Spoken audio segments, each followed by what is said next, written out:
All right. Hello and welcome to another episode of the Dana White's Contender Series breakdowns with Mike and Wiz.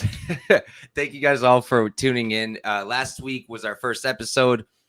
Had a great time and did pretty well this yesterday. Pulled almost 4 units of profit, so pretty happy with that. I love Contender Series. I talk about it any chance I get, and I'm really looking forward to another opportunity. As always, I'm joined by my guy WizzDoes, my co-host for the show. What's good, Wiz? How you feeling about this new card? How'd you do yesterday? Feeling good.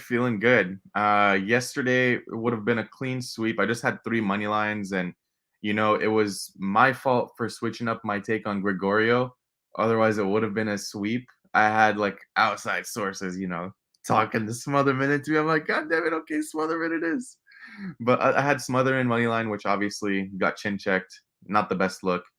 But then I had ML money line at minus 145, beat the line by a fair bit. I know we both had it at that same line. So we didn't even beat the line. We just sniped it when it came back down. That's true. And then last but not least, I had Ibo Aslan, where people were talking about Paulo Renato, the proven commodity. I couldn't believe it. I really couldn't believe it. Oh my God. I was like, what are people seeing? They're like, Ibo's only fought cans. So Renato's a can. I'm sorry, but he's not good. Yeah, dude, and they were talking about Renato like he had proven cardio and like the power was some sort of like there's a huge power dynamic. I'm like, wait. You're saying Renato has the power dynamic? Am I like blind? And then Ibo just went in there and he looked like a true light heavyweight, and Renato looked like a blown up middleweight. And the lights were shut off. Now, if Ibo fights like that against any competent UFC light heavyweight, he's getting knocked out himself. Because he was getting touched by Renato, but it's just like he didn't give a fuck. He's just like smash. Most of the guys from yesterday, I feel like they're not going to do great in the UFC. Most of them. And then obviously the biggest surprise, we were very wrong on this with Hardwick. Sawadi looked amazing.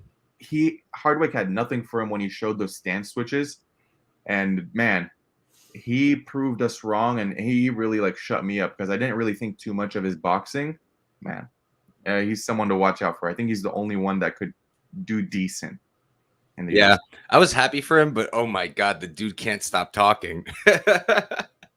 I get it though. Like he was talked down to literally all week. Had to see all the George Hardwick stuff and pulled up, got the win. So let him talk. Hopefully he just doesn't do that like every fight.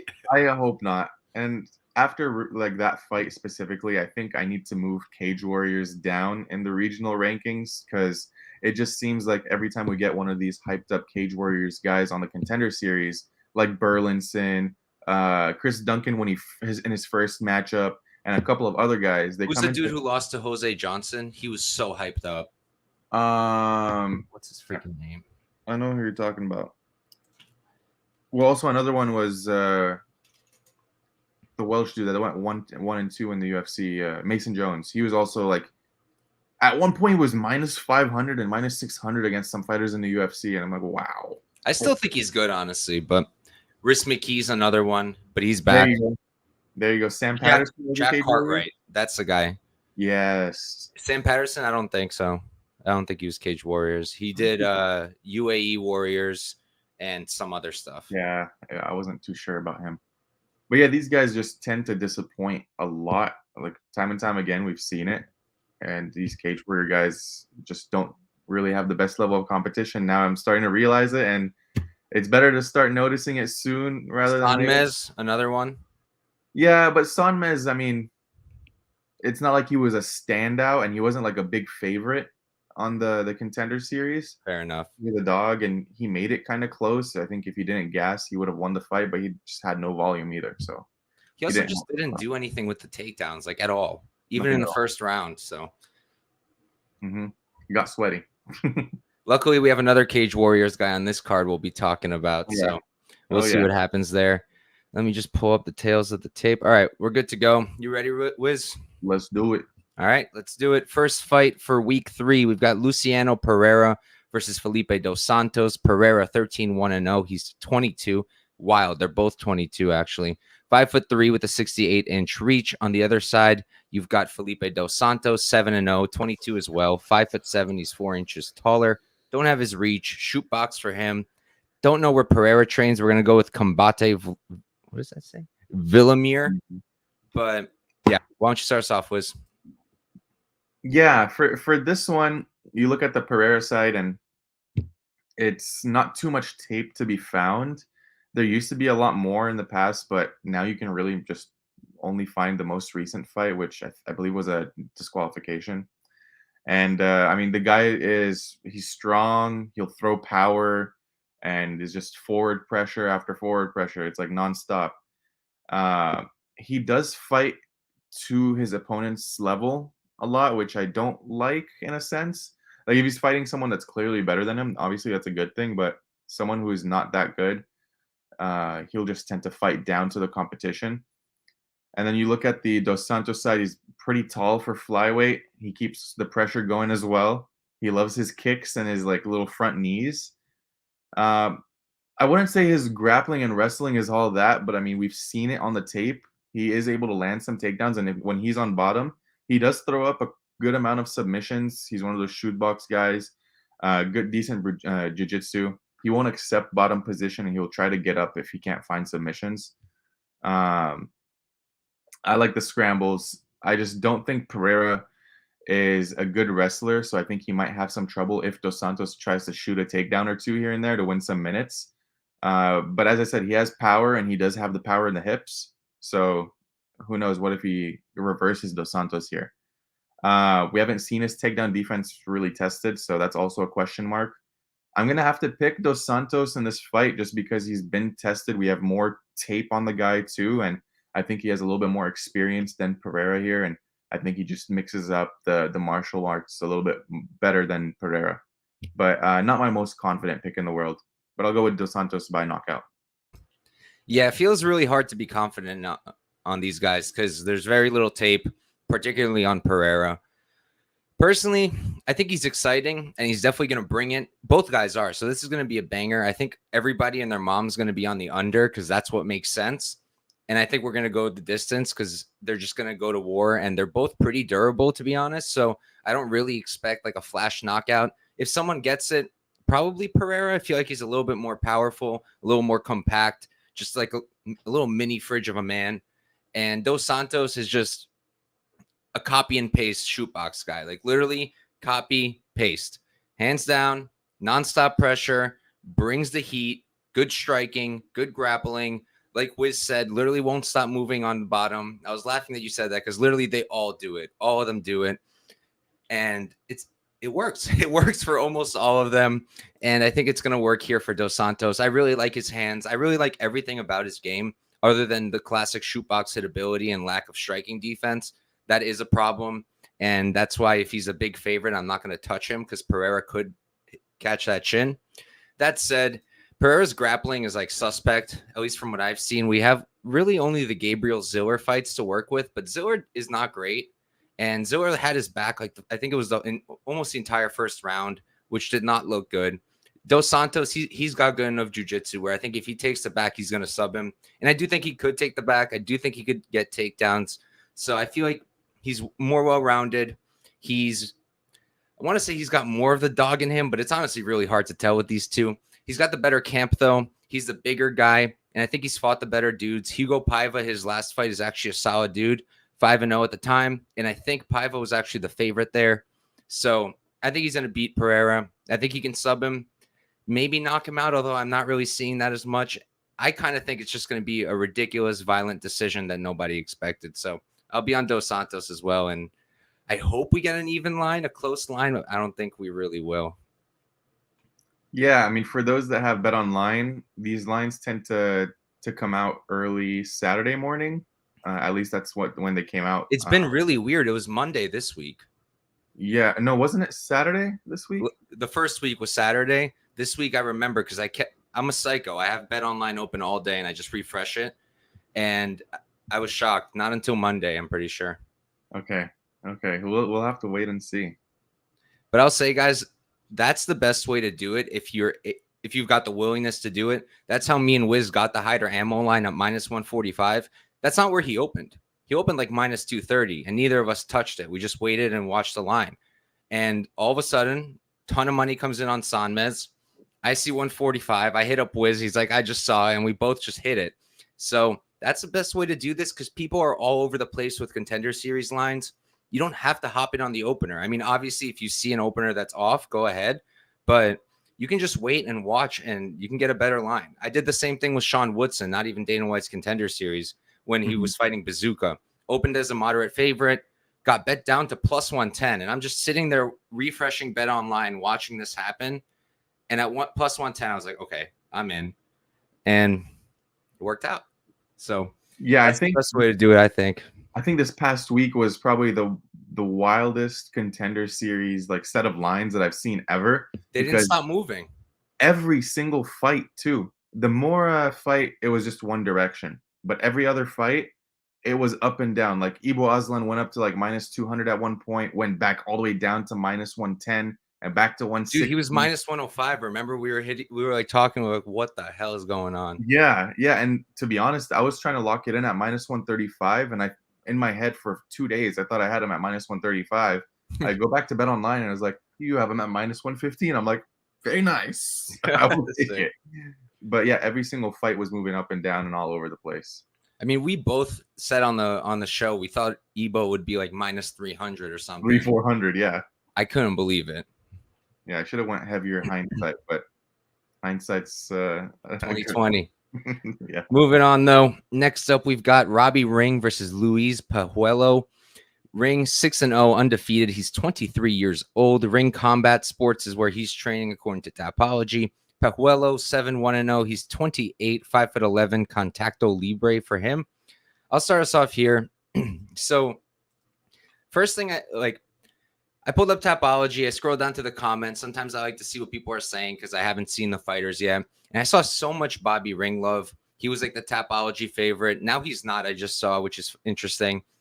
So I pulled him up, and I was very excited to see what I'm working with. And then I start looking, and I was just like, what the hell is this? Like, who is this guy? Why is he like so? I just don't see anything too special from him. His wrestling is what he's touted for, but then I'm watching him wrestle, and I'm like, is he really that good? I personally don't think he's that great. He's a good wrestler. He'll probably get takedowns here, but he doesn't do a ton with them. He's got a pretty good submission game, but I don't think it's anything special. And submitting Jacob Kilburn means pretty much nothing to me.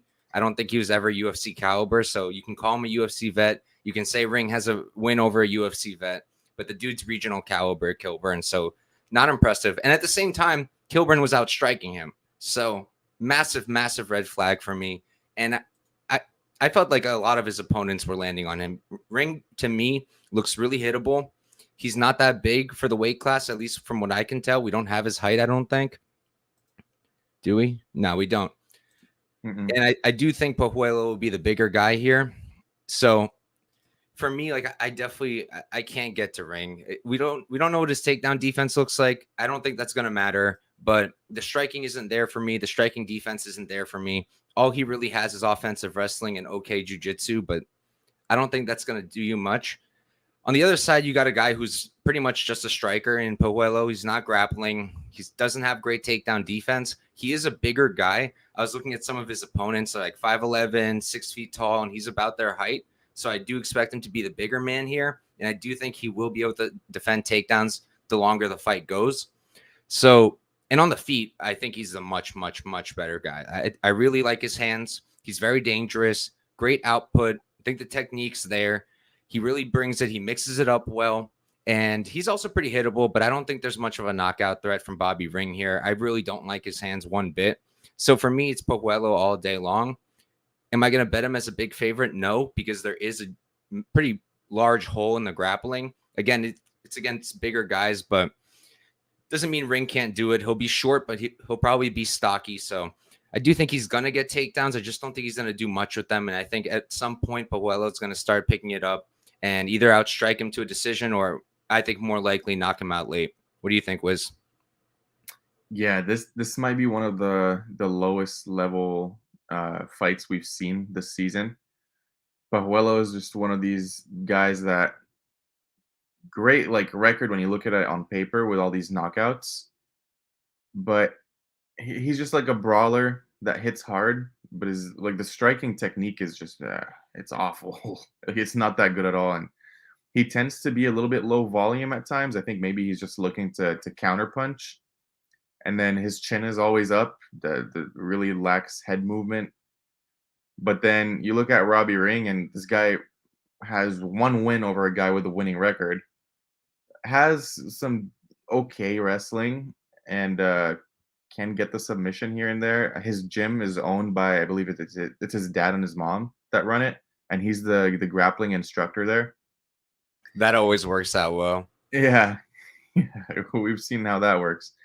And here's the thing: it's like if Ring can't get takedowns, it's Pajuelo's fight to lose. And with Ring, same thing. His head is always up in the air, not protected at all. Striking defense is really poor. If they give me the under 2.5 at a decent price, or fight doesn't go at a decent price, I'm gonna be all over it, like heavy. No way they do. No way. Yeah, but no way they do. That's why I'm gonna be like looking at it close, and if they do, I'm gonna unload like big time. We also thought Ebo wouldn't be playable, so Exactly. That's the thing. We've seen worse things so far, and we've only done this show for 1 week. So yeah, I think Ring is going to be able to get the takedowns and find the sub here. But again, like I mentioned in the last fight, not my most confident take. I think this week is a little bit more tricky to navigate than last week.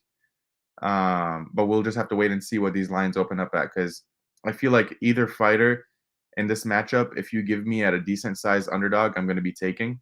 So yeah, I might end up on one side or the other, but I would prefer to be on the Ring side. interesting. So we're on opposite sides here, but I don't think either of us is very confident. Not at all. I do agree. I think this card is probably the hardest one so far of the three, just because it's low level. We're not working with a ton of tape, and the people they're fighting are just abysmal for the most part. But we can move on. Next up, we've got a pretty good women's strawweight fight. Isis Verbeek versus Josefine Knutsson. I actually think it's Isis, but Verbeek is 4-1-0. She's 28 years old, 5'4" with a 65-inch reach. Team Biggie Boy is what it says, and I just thought that was really funny, especially the little Tapology icon of him. Knutsson, 5-0. She's 27, 1 year younger, 1 inch shorter at 5'3", and she will have a 5-inch reach disadvantage at 61 inches. All stars for her. And why don't you start us off, Wiz? Yeah, once you click on that Team Biggie Boy, and you usually see a logo of the gym, but this time you just see Biggie Boy himself. It's so good. It's like, this is the logo. But yeah, I really like this matchup. I'm not gonna say Isis, please. YouTube, don't demonetize this video. Isis has put on some pretty decent fights for what it's worth. Both of these girls are stand-up fighters for the most part. Both of them have really fast hands, good strikers. There's one thing that stands out for Isis. I really like her leg kicks, and when it's someone like that, you tend to think about the weaknesses with a stand-up fighter, which is a takedown game. And I just don't really have too much tape to go off of with Isis when it comes to the takedowns. And then you look at the other side, and it's on Knutsson. She's also a pretty good striker, in my opinion. Trains at a top level gym in All Stars. She also has a pretty well-rounded game by training at All Stars. We see these guys at All Stars with the Greco-Roman style wrestling, and I think she's able to mix it in. She's shown it in some of her tape as well, and I think that's going to be the biggest difference in this fight. I think if Knutsson is able to land a couple of these takedowns, and Verbeek is just not sorry, not Verbeek, Isis is not the best like at getting up with the get up game, then Knutsson's just going to win these rounds at a very high clip. So if they give me a playable line on Knutsson, I'm going to be taking her to win. If not, if the decision line is pretty juicy, I'll probably take that too. But this is one of my more confident takes on the show. I think Knutsson's going to be able to outstrike Verbeek here, and I think she's going to be able to take her down. I'm not going to say at will, but I think the takedowns will come eventually, and those takedowns will prove to be critical when it comes to winning minutes on the ground. So give me Knutsson by decision here in this fight. Somewhat confident. Yeah, I'm with you. This is probably also one of the ones I'm a bit more confident in. And honestly, it just comes down to the fact that Knutsson, she's way more well-rounded in my opinion. Like, she's got a grappling game, whereas Verbeek does not, like, at all. She just doesn't have it. She's a striker. Both of them come from kickboxing backgrounds, and I actually looked it up. So their records are, for Verbeek, it's 9-4-0, and she spent some time in Glory. And then Knutsson spent some time in K1, and she was 27-5-0. So a bit more of an impressive record. She was fighting smaller ladies, so I'm not sure what the level there is, but it's an impressive record, and it's certainly more impressive than 9-4-0. And then in terms of MMA, I think she's fought the slightly better people. I think her striking is good too. I do think that on the feet, Verbeek might be landing a little better or a little more just because she's much longer. And Knutsson's very small, 6'1" reach, 6'1", 61 inch, 61 inch reach. That would be crazy. 6'1". Oh, I did it again. I'm going to move on from the reach.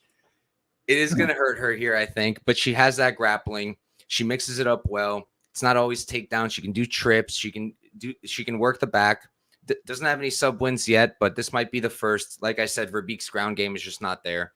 And like, I was watching the Odessa Parker fight for Verbeek, and I was very unimpressed. I mean, she won, but Parker was landing a lot on her. And also, I noticed her face becomes like beet red, kind of like mine right now, literally super red. And she's not even getting hit by strong strikes. I think Knutsson's going to hit a lot harder than Parker, and she might bust up that face, and it is going to show. Whereas on Knutsson, it doesn't show as much. Knutsson's takedown defense is pretty good. She can be taken down. I think that's irrelevant here, though. I don't think Verbeek's going to be shooting. I really don't. She's going to want this on the feet, and maybe she can stuff a few, but the more Knutsson shoots, the easier I think it's going to be for her. And again, she doesn't really even have to. She could probably win this on the feet as well. So I like Knutsson too. I don't know if they're going to give her to us at a decent line. Probably not. But yeah, we'll have to wait and see. Because like was said, this is probably one of the only ones I have like a decent amount of confidence in. Yeah, I'm praying to the Lords that they give us a pick'em line. They might. I feel like after last week, I'm expecting anything. Pick them all the way to like a -160. I'll be okay with. She'll get hammered down though. By fight night, I bet she's like -225 or something. Mm-hmm. But we can move on. This next fight's probably my favorite one, the one I'm looking forward to the most. We've got Oban Elliot at 8-2-0, 5'11", training out of Shore Mixed Martial Arts. Kaik Brito on the other side, 16-4-0, 26, same height. Got black tie team for him. I'll start us off here. So I know Oban Elliot pretty damn well because I do a lot of Cage Warriors, or I used to do a ton of Cage Warriors, and I actually really like him. I've backed him a few times. He's well-rounded. He's a good striker. He's got good wrestling. He's good on top, strong top control. Not really doing a ton on top, but he's doing a pretty good job over there. He could telegraph it a lot sometimes. I saw one of his takedowns in the Sheehan fight. I don't know if you saw it. It was so ridiculous. He pretty much like moved back and then went like this and showed he was clearly shooting. Still got the takedown, yeah. But like we were saying earlier, Cage Warriors competition levels, it's not super high there. And we're starting to see these guys get exposed because they're not used to fighting good guys. So I do think he's going to struggle a bit here because Brito is no joke, dude. He's no joke. And he's been to only 3 decisions. He's lost all of them. So that could be a problem here. But the guys he's losing to, like he's losing to pretty good dudes. One of them is Rebbecki. All of his wins coming inside the distance. And I do think he's live for a finish here. In terms of striking, I think it's Brito all day long, like all day long. I think he's way better. I think he's going to have a reach advantage. Personally, I think that height is off. I feel like Brito is going to be taller than him, but we're going to have to wait and see. Just my educated guess from what I'm seeing. And I do think he's going to have a reach advantage. I do think he's going to be able to land a lot at range. He doesn't have to. He can do it up close. He mixes it up really well. I liked everything I saw from him. Really like the elbows. He's got very fast hands, and he's got some heat in those hands as well. He doesn't wrestle, but his takedown defense, that could be exposed like I mentioned. Elliot could expose it a little bit. What I did notice is his scrambling is like really solid, especially earlier in the fight. It's going to be really, really hard to hold that dude down. But it's a path for Elliot. I just think that Brito's going to be able to pull this one off. I think he keeps on the feet enough to do a lot of damage. I think he probably finishes Elliot. I think it'll be a little bit later. I don't think he can't win a decision. I know he hasn't yet, but I like Elliot a lot. I just don't think he's super, super high level. So I just think Brito's a step above, and I think he's going to win this one. How about you, Wiz? Yeah, I'm pretty impressed with Elliot, but again, as we mentioned before we started the show, these Cage Warrior guys are just not the best. They haven't faced the best competition, and I'm gonna have to like downgrade them. But like, it's the proof is in the pudding. He can grapple, he can wrestle, and he might telegraph it a little bit. But hey, he's landing them. When he lands, he's getting that good top time, and he's finding subs. Although his past 3 fights have been decisions, if he's not able to get this fight to the ground, he is in some serious trouble. Every second that this fight is standing, Brito is live for a knockout because this guy throws with heat. And he's another one of these guys that uses the power, and he's pretty reckless with it at points. But we see it in the tape that he's landing. It's not like he's inaccurate with the striking. I think Elliot striking is very below average. It's like below average when it comes to the defense and the offense. Accuracy isn't the best. But again, Burrito's weakness here is the takedown defense. And I think that's what's going to dictate this fight. If Elliot can find the wrestling, it's going to be a long night for Brito. But like I mentioned, for as long as this is standing, Burrito knockout is live. So another one of these fights where, depending on the line, I might be going either way. Also, another one where the under 2.5 is set at a reasonable price, I will probably take it because I think Elliot can find the submission, and I think Brito can find the knockout. I know there's a lot of people in the community that are high on Elliot, and I was too. But just the more time that passes, the more I'm convinced that Cage Warriors is not that good of a promotion for the regional scene. So I expect Brito to get him out of there, probably second round knockout. But I think the first round is going to be hairy if he gets taken down. Yeah, I'm with you. It could maybe look a little similar to the Ammo fight, like the beginning where Sanmez was able to get him down, didn't do a ton with it. I don't think Elliot's going to gas. I really don't. He doesn't push the same kind of wrestling pace, but he doesn't have to because he can actually hold people down. His his cardio is really good. Elliot's, yeah. I don't expect him to get gassed here. I don't think either guy's really going to get gassed. Brito can slow down, but he's one of these guys who looks like they're tired, but they're still going to keep going. So I don't really think cardio is going to be a huge issue on either side in this one. Yes, sir. I agree. We can move on to our main event now. This is another one that's like very, very strange and hard to break down, but we've got Eli Aranov versus Zachary Reese. Aranov 6-0 undefeated. He's 27 years old, 5'10", and we're going to go with Tapology Spirit for his gym. Reese 5-0 undefeated as well, 2 years older at 29, 4 inches taller. Wait, let me do some math. Nope, 5 inches taller. War training center for him. Went to law school for a reason, guys. I can't do math to save my life. So, Wiz, why don't you start us off for the main event? Yeah, this is another fight where we mainly have a striker versus a grappler. Aranov being the grappler, Reese being the striker. We mentioned the 5-inch height disadvantage here for Aranov. Reese is a very tall middleweight, and he has like really long arms too. He's pretty explosive with his own takedowns too. Very strong, decent grappling. So I'm not gonna say he's not competent on the mat. 2 of his finishes have come via ground and pound, so he does have some decent finishability when it comes to him getting his own offensive takedowns here. And then Aranov, smaller for the middleweight division, poor striking and poor striking defense, but when he gets his wrestling going, that's how he usually wins his fights. And I think if this fight goes later, I would tend to favor Aranov, probably in the submission department. But early on, I think Reese is going to lay it on him with the striking. And who knows? We haven't really seen Aranov off of his back. and I would like to see how he performs when he's the one being put on his own ass. So I think Reese might be able to take him down here and expose him. A lot of people tend to be favoring the Aranov side from what I've been talking to this week. And listen, like I see it. I see it with the takedown ability. He has good control, but you look at the regional scene and it's not the best competition at all. And yeah, I just can't really say with confidence that Aranov is going to be a lock at all, like some people are talking. So I'm personally going to have to side with the Reese side. I like the bigger size. I don't like betting on this huge of a size mismatch when it comes to who I predict to be the favorite, which will be Aranov. And yeah, if they give me a decent number on Reese, I'll be taking that money line. I'll be taking the inside the distance personally. Another thing is his cardio. Aranov's cardio is not the best we've seen. Like in his older tape, he's just a gas bag completely. Has improved it a little bit, but not to the extent of it disappearing completely. So I'm gonna have to go with Reese here, and I think he's gonna get it done by knockout. Yeah, I'm with you, honestly. I really thought that I'd be on Aranov.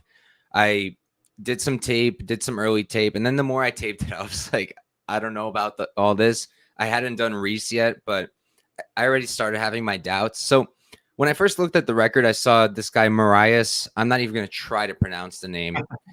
I won't because I'm going to butcher it. But Marias fought on the Contender Series. He fought in the Contender Series 10-1-0 before the Aranov fight. So it's, it looks like a good win. But then you watch the fight and he got it done with the grappling, but on the feet, it did not look great. His striking to me is just serviceable. I don't think there's much more to it. The grappling is his thing. Like Wiz said, the cardio isn't really there. Even now, it has improved a bit, but not too much. And what I noticed the most is he doesn't seem to have a chin, really. Marias knocked him down. It was a flying knee, though, to be fair. Like that'll knock down a lot of people if it lands flush. But the other one that really bugged me, it was which one was it? Was it Sorry? No, that was Bellator. It's Bellator, yeah. I guess it was Krab Pugliese, but it was this Israeli guy who had like no fights before that or one fight before that, looked extremely out of shape, and he just dropped him with like the most simple of strikes. He didn't throw anything fancy, wasn't a flying knee, and he dropped him. He didn't knock him out. Neither guy did. Aranov's undefeated. But to me, that really stood out. And then when I taped Reese, I was like, okay, this is like a big deal. Because Reese can strike. He's got hands, and he clearly has power. And I'm definitely going to be looking at the round one knockout prop because I think he can catch this guy by surprise, stuff a takedown early. And once he's landing, I think it's going to be trouble for Aranov. I think the big thing that stands out that a lot of people are probably looking at is that Reese, his competition is like horrible. Neither guy has fought anybody good, but Reese is particularly bad. I mean, Tommy Britton, Aaron Phillips, Shahriar Zolfagari, like 12-14, the combined record, and 5-10 in his last fight against Tommy Britton. And oh my God, the majority of the wins were from Aaron Phillips, 6-3. But to be fair, we saw something similar in Dolgarian, right? Yeah. Dolgarian had 6 fights against absolute bums. His most recent one being against a 41-year-old man. And that's part of the reason why I picked Francis Marshall. And I was proven brutally wrong. The best part was I do YouTube shorts, and it can get awkward sometimes. Usually it's just like fellow countrymen coming in to just smoke me when I get it wrong, especially the Russian guys. God forbid you bet against an Uzbek. Do not publicly admit to betting against Uzbeks. When I bet against, who's the guy who knocked out Bruno Ferreira? What was his name? Ruzaboyev. Man, I picked against him. I got smoked in the comments. But Dolgarian was extra weird because it was a family member. Someone posted, they're like, you couldn't be more wrong. And then I see Dolgarian in the last name, and I'm like, so you're family. Luckily, they didn't come back after the fight to smoke me. Usually they come back and they roast me. Didn't happen there. But yeah, Dolgarian proved me wrong. And I guess a good thing to look at, right, is if they are fighting trash competition, are they smoking them? Because Zogarian was smoking them, and Reese is also smoking them. So they can only fight the guys that they're given, and then they need to do their job and finish them. And that's what Reese has done. He's never been out of round one, which I think is another thing a lot of people are looking at and probably saying, okay, chalk it up for Aranov. Because, Aranov could probably I think he'll probably win round one if he doesn't get knocked out. I think he might, and I'm going to bet on that, depending on the odds. But I guess he could drag it out, tire him out, maybe sub him late, like you mentioned. He does have a good submission grappling game. I'll give that to him. He's definitely good on the ground. It's just the striking and the chin and the cardio that are problems for me. Maybe it's because we haven't seen anything bad from Reese because he hasn't been tested at all. But, I mean, if you're getting tested by Krab Pugliese at 1-0, who I don't think he's fought since, and if you see the guy, he's not athletic at all, I don't know if that really means much either. So for me, it's Zachary Reese as well. Gonna look for violence. If they give me a playable under, I mean, I'll be all over that, especially if it's under 2.5. That would be pretty crazy of them, but we've seen this already last week. They're very weird with these lines. I imagine it's not much easier for them to figure it out than it is for us. I think for UFC and stuff, they use like numbers and shit, but I don't think that's the case with like Contender series because there are no numbers. There's pretty much nothing to work with. So hopefully they'll do it again. They'll mess up some lines like Ebo Oslin and we can take advantage, but I highly doubt it. I'll pick Zachary Reese though with you. Yeah, I sure hope so. And I've been laughing over the past 5 minutes from when you mentioned about the Bulgarian's family member commenting, because I was attacked by the same dude for I think it was 3 or 4 weeks in a row on every show I did, and whether it's a guest spot or whether it's my own. And it was after I picked Gamrot against Dariush, and Dariush was my coach a while ago. He was like, again, WizzBets or WizzDoes, this guy's a snake in the grass. He can't be trusted. He came on the stream when we had you on. Do you remember? That is forever the funniest moment of like my time on YouTube. I'll never forget that guy. Shout out to him if he's watching. Dude called you a snake. Just snake in the grass. Cannot be trusted. I think it happened on the panel, if I remember correctly. It was. That was one of them. We have the panel tonight, by the way, guys. Make sure to tune in. But yeah, there's some really crazy fans out there in MMA. I had one guy yesterday who was like spamming my chat that he loves me and that everybody loves me. And then by accident, I forgot Marlon Moraes' name. And I literally said, I go, Marlon, not Vera. And then he starts spamming, this guy said Marlon Vera. And I was like, dude, just leave me alone. I love the trolls. You got to love them. Like, you can't take anything serious. Otherwise, you shouldn't be doing content. So you just have to laugh. 100%. Because if you do take them too serious, then it's going to lose your mind. You're going to lose your mind. The people on, especially YouTube. Like, I thought Twitter was toxic. YouTube is like toxic. Like, put it in a barrel and put a label on it and don't let anybody touch it. Toxic. 100%. No, I mean, on Twitter this past weekend when Cub Swanson won the controversial decision, there was this guy going back and forth with me.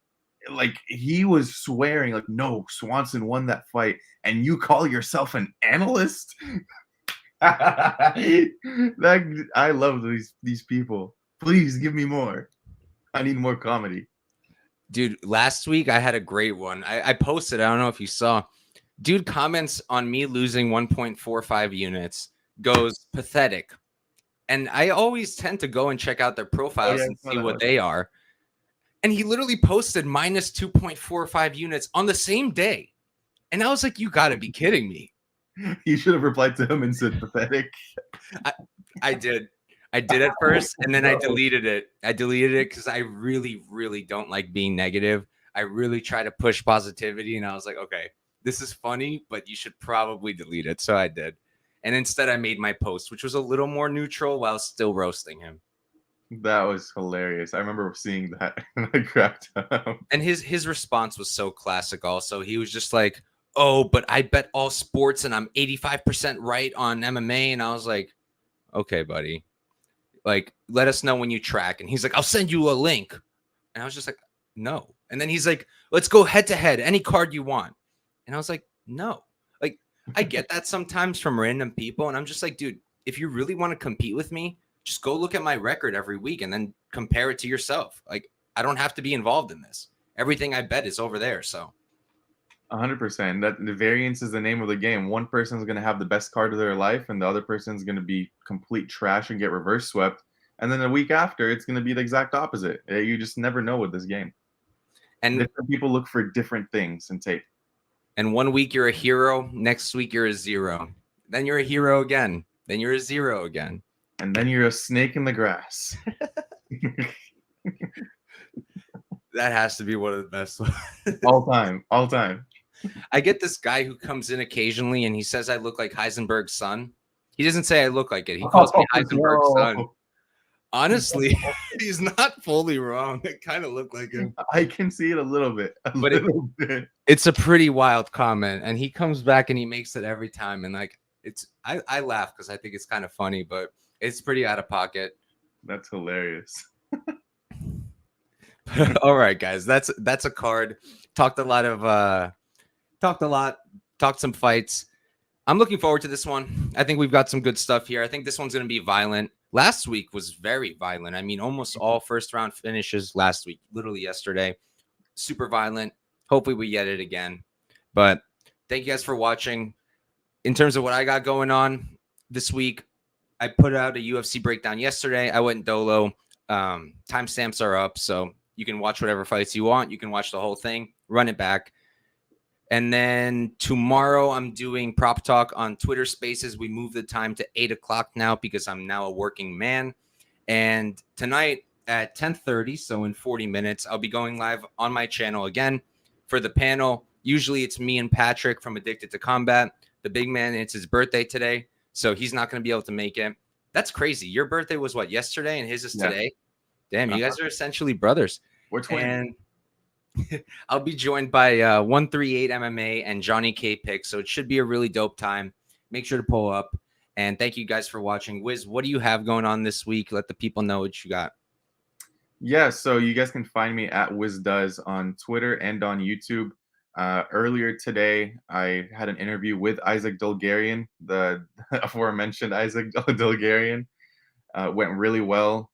Super stand-up guy, and his story is really interesting. So make sure to go check that out. I believe on tomorrow, actually, I'm going to be doing my 1-minute breakdowns for UFC 292. So don't miss that. And next week, I believe we're not going to be doing the show on a Wednesday because we're both going to be attending the PFL event in New York. So we'll have to reschedule that maybe for Friday when I get back here. But for Tuesday night Contender Series for this card, we're more than likely going to be doing a live stream where we're going to get lit and watch these fights. So if you want a little fight companion, make sure to tune in. It's going to be a lot of fun. Maybe we'll do a little live shoey bet. I don't know if we end up on different sides. Hell yeah. That's a genius idea. Or either that or we'll force it. Yeah, dude, we'll force it. Either a shoey bet or like a shotgun bet, whatever it is. So it should be a lot of fun, and I'm looking forward to seeing Mike next week. It's going to be a blast. Hell yeah. Oh, and I did forget. I'm actually doing PFL media not just next week. Also this week, I'm going on Friday, hoping to put up some stuff. I'll be doing my usual posts of the fights. I'll be taking pictures, videos, and then I'm hoping to get some questions going in the press conference and whatnot. So make sure to look out for that on all my stuff. It'll be on Twitter and YouTube, if anything. Awesome. Another good show. Hell yeah. But all right, guys, thanks for tuning in. Good luck with any bets you got this weekend or for this upcoming Dana White's Contender Series card, and peace out.